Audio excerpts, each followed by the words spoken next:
Hello student, Omkar classes में आप सभी स्टूडेंट का स्वागत है।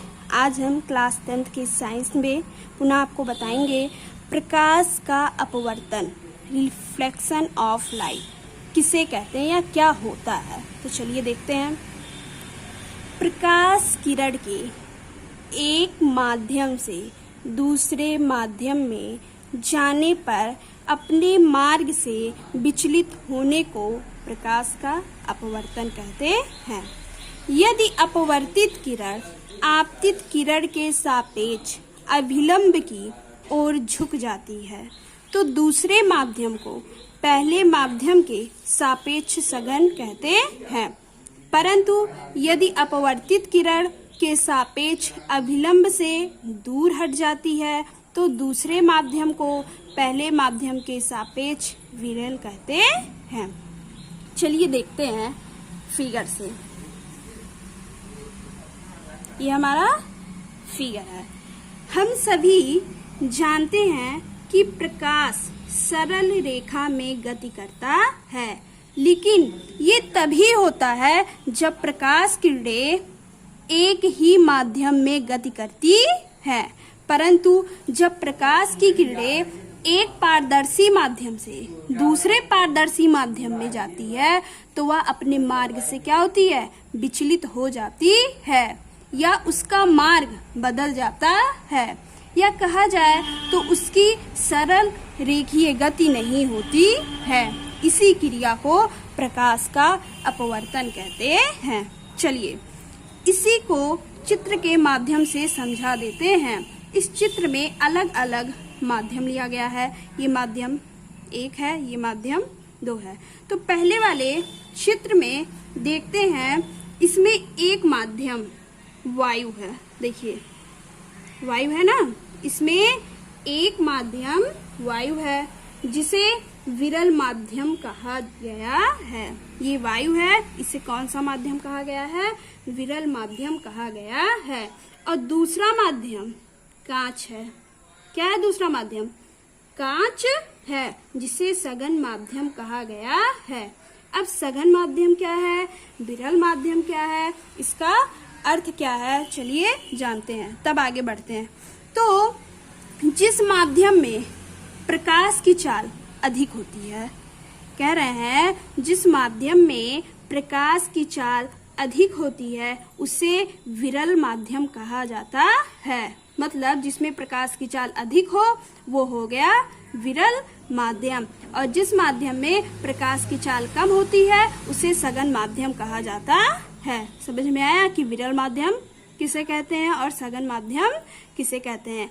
अब देखिए वायु से आते हुए प्रकाश, वायु से आते हुए प्रकाश, ये आ रहा है ना प्रकाश, किरण AB, जो क्या है AB प्रकाश किरण आ रही है। AB जो है बिंदु B पर आपतित हुई। AB प्रकाश किरण आई, देखिए कहाँ, बिंदु B पर आपतित हुई। जब AB किरण बिंदु B पर टकराई तो माध्यम मिला कांच। क्या मिला? माध्यम कौन सा मिला? कांच। अब कांच होता है पारदर्शी, इसलिए प्रकाश किरणें कांच में चली जाती हैं। प्रकाश किरणें किस में चली जाती हैं? कांच में चली जाती हैं। और वायु की तुलना में कांच सघन माध्यम है। वायु की तुलना में कांच क्या है? सघन माध्यम है। यदि वायु को देखा जाए और कांच को देखा जाए तो कांच सघन माध्यम है, इसलिए प्रकाश किरणें जब कांच में प्रवेश करती हैं, इसलिए क्या हो रहा है, जब प्रकाश किरणें कांच में प्रवेश करती हैं तो उसकी दिशा बदल जाती है। और देखिए दिशा बदलने पर BC क्या है, देखिए BC दिशा में चली गई। तो जाना चाहिए था सीधे, देखिए आई ऐसे तो सीधे जाना चाहिए था ना, जाना चाहिए था सीधे, लेकिन चली गई BC दिशा में। अब देखिए दूसरी दिशा में, अब आप लोग देख सकते हैं कि AB और BC एक सीधी रेखा में नहीं है, बल्कि अविलंब की ओर क्या हो जाती है, चली गई या झुक गई। बस इसे ही प्रकाश का अपवर्तन कहते हैं। प्रकाश किरण जिस बिंदु पर गिरी उसे आपतन बिंदु कहते हैं। प्रकाश किरण जिस बिंदु पर गिरी उसे आपतन बिंदु कहते हैं। और अभिलंब के बीच, ये क्या है आपका अभिलंब है ना, देखिए है अभिलंब के बीच ये जो कोण है इसको क्या कहते हैं, अपवर्तन कोण कहते हैं। हमने आपको पिछले वीडियो में बताया था परावर्तन कोण सदैव आपतन कोण के बराबर होता है, जबकि यहाँ पर प्रकाश के अपवर्तन में तो अपवर्तन कोण समानतः आपतन कोण के बराबर नहीं होता है। क्या होता है, बराबर नहीं होता है। अब देखिए अपवर्तन कोण या तो आपतन कोण से छोटा अथवा बड़ा होता है। ऐसा क्यों होता है, क्योंकि जब प्रकाश किरण विरल माध्यम से सघन माध्यम में जाती है, किससे, विरल माध्यम से सघन माध्यम में जाती है, मतलब ये जब किरण वायु से कांच में जाती है तो वह अभिलंब की ओर झुक जाती, और जब अभिलंब की ओर झुकती है तो आपतन कोण का मान अपवर्तन कोण से अधिक हो जाता है। लेकिन जब प्रकाश किरण सघन माध्यम, देखिए दूसरा चित्र, सघन माध्यम है और ये आपका विरल माध्यम है, आया ना। तो जब प्रकाश किरण सघन माध्यम से विरल माध्यम में जाती हैं, यानी जब कांच से वायु में, किससे, जब कांच से वायु में जाती हैं तो अभिलंब से दूर हट जाती हैं। देखिए दूर हटी है ना, दूर हट जाती है, और जब अभिलंब से दूर हटेंगी तब आपतन कोण का मान अपवर्तन कोण से कम होगा। समझे, कोई दिक्कत। अब हमारा अगला टॉपिक है अपवर्तन के नियम। तो चलिए देखते हैं अपवर्तन के नियम क्या है। अपवर्तन के मुख्यतः दो नियम हैं। पहला है आपतित किरण आपतन बिंदु पर अभिलंब तथा अपवर्तित किरण तीनों एक ही तल में स्थित होते हैं। क्या कह रहा है, आपतित किरण आपतन बिंदु पर अभिलंब तथा अपवर्तित किरण तीनों एक ही तल में स्थित होते हैं। चलिए देखते हैं फिगर को, क्या कह रहा है। आपतित किरण, सबसे पहले ये जानिए हमारा तल है, क्या है ये तल। आपतित किरण, ये कौन सा किरण है, आपतित किरण आपतन बिंदु पर, ये क्या है, आपतन बिंदु पर अभिलंब, देखिए अभिलंब है ना, तथा अपवर्तित किरण, ये क्या है, अपवर्तित किरण, तीनों, देखिए तीनों एक ही तल में स्थित होते हैं। तो अपवर्तन का पहला नियम क्या है, आपतित किरण आपतन बिंदु पर अभिलंब तथा अपवर्तित किरण तीनों एक ही तल में स्थित होते हैं। आई क्या है, आपतन कोण, आर क्या है, अपवर्तन कोण। तो समझ में आया, अपवर्तन का पहला नियम क्या है, आपतित किरण आपतन बिंदु पर अभिलंब तथा अपवर्तित किरण तीनों एक ही तल में स्थित होते हैं। अब हमारा दूसरा है स्नेल का नियम।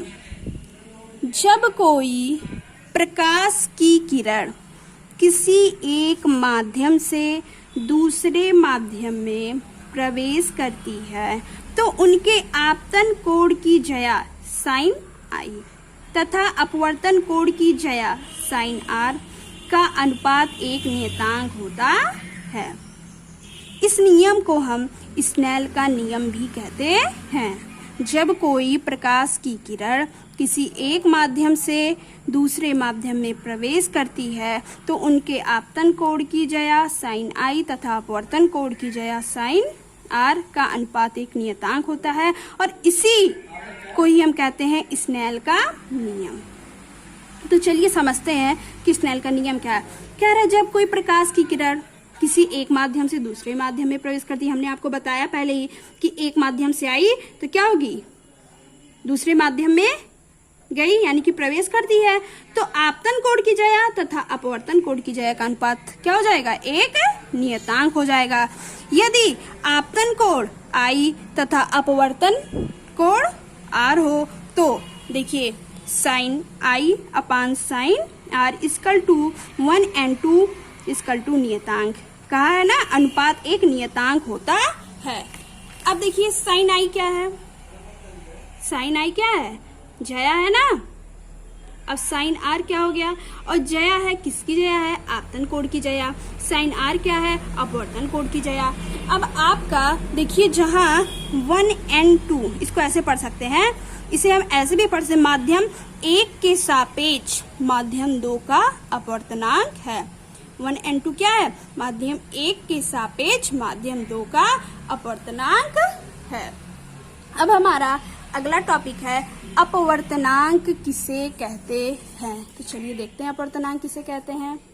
अपवर्तनांक, अपवर्तनांक माध्यम का वह गुण है जो उस माध्यम में प्रकाश की चाल निर्धारित करता है, उसे अपवर्तनांक कहते हैं। क्या कह रहा है, अपवर्तनांक माध्यम का वह गुण है, तो अपवर्तनांक माध्यम का वह गुण है जो उस माध्यम में क्या करता है, प्रकाश की चाल को निर्धारित करता है, उसे ही हम क्या कहते हैं, अपवर्तनांक कहते हैं। अपवर्तनांक को स्मॉल n से प्रदर्शित करते हैं। तो अपवर्तनांक समझे क्या होता है, अपवर्तनांक माध्यम का वह गुण है, मतलब वह गुण है जो उस माध्यम में रहता है, उसमें क्या करता है, प्रकाश की चाल को निर्धारित करता है, उसे ही हम अपवर्तनांक कहते हैं।